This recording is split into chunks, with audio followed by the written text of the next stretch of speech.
Canal Pet. Oferecimento Pet Health. Sempre com você. Por exemplo, a cebola, ela é extremamente tóxica e a gente utiliza muito na nossa alimentação, mas não deve ser utilizada para cão e para gato por ser tóxico. Voltamos com mais um Canal Pet e olha os destaques da edição de hoje. Conheça os perigos do uso inadequado da alimentação natural na dieta do seu melhor amigo. E quando uma bola de pelos deve ser motivo de preocupação. Você sabe?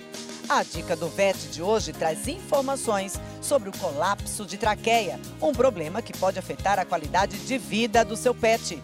E ainda, descubra por que ele pode ser o seu pequeno grande companheiro e como cuidar da saúde do Yorkshire.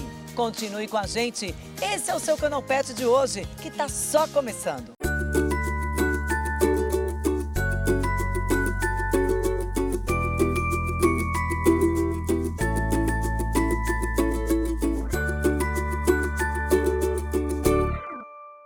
A alimentação natural pode trazer muitos benefícios para a saúde do seu pet, mas não estamos falando em restos de comida, e sim em uma dieta que precisa ser cuidadosamente balanceada.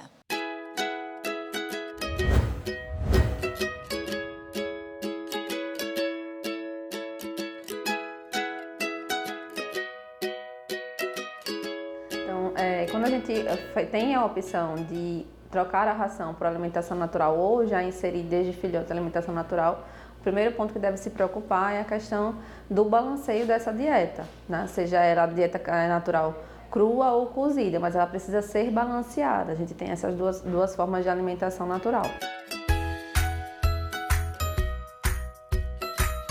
É não atender os 46 nutrientes essenciais à vida do cão e do gato.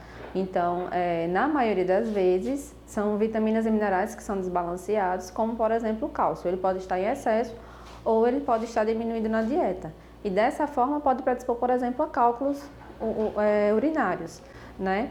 Outra questão também seria, falando da deficiência do cálcio, é o risco de fratura. Alguns pacientes, a gente já tem visto agora mais recentemente, alguns pacientes tendo facilidade em ter fraturas. Né, mandíbula de borracha também, que é justamente a deficiência do cálcio. Né? Por mais que a gente coloque farinha de casca de ovo, levedura de cerveja, ela precisa estar de forma adequada, porque se ela não estiver, a gente tem esse desbalanço nutricional. A alimentação natural não é resto de comida.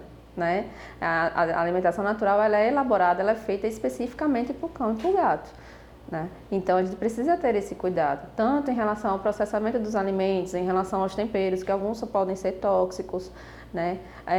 Alguns condimentos ou legumes, por exemplo, a cebola, ela é extremamente tóxica e a gente utiliza muito na nossa alimentação, mas não deve ser utilizada para cão e para gato por ser tóxico.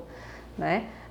Algumas frutas também podem ser tóxicas para os cães e para os gatos, a exemplo da uva, da carambola, mas trazem muitos malefícios para esses animais, então a gente tem que ter bastante cuidado com o que vai oferecer, e o que for oferecer precisa ser prescrito pelo médico veterinário, seja ele nutrólogo para fazer a dieta balanceada mesmo, de fato, ou seja ele o médico veterinário que possa dar dicas sobre alguns ingredientes que a gente pode utilizar junto à dieta. E também é permitido fazer o uso da ração com a dieta caseira, mas lembrando, se for feita dessa forma também precisa ser balanceado, porque a gente pode ter excesso de alguns ingredientes ou nutrientes.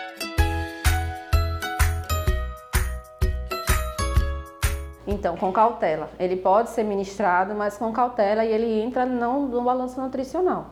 Não é feito aleatoriamente, não é feito que nem a gente, vou temperar mais por tempero. Ele entra como um ingrediente, um nutriente essencial. No caso, a gente tem mais sódio nele.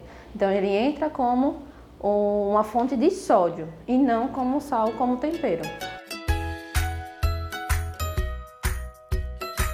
Em relação aos alimentos crus, a gente precisa ter alguns cuidados. Existem algumas tabelas disponíveis na internet sobre o processamento desses alimentos. Precisa se passar por uma fase de congelamento. Cada tipo de proteína existe uma fase de congelamento permitida.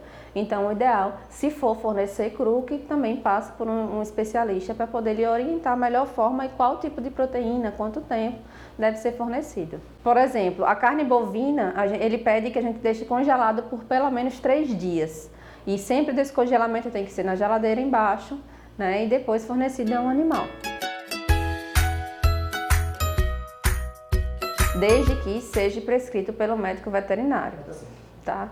Então, os animais para receberem a alimentação natural devem ser prescritos pelo médico veterinário, tá? Seja ele, mais uma vez, nutrólogo, que vai balancear essa dieta, ou o médico veterinário que esteja apto a fazer esse tipo de alimentação, tá? Então, precisa ser prescrito, mais uma vez, para a gente tentar atingir pelo menos o mínimo necessário dos 46 nutrientes essenciais à vida do cão e do gato.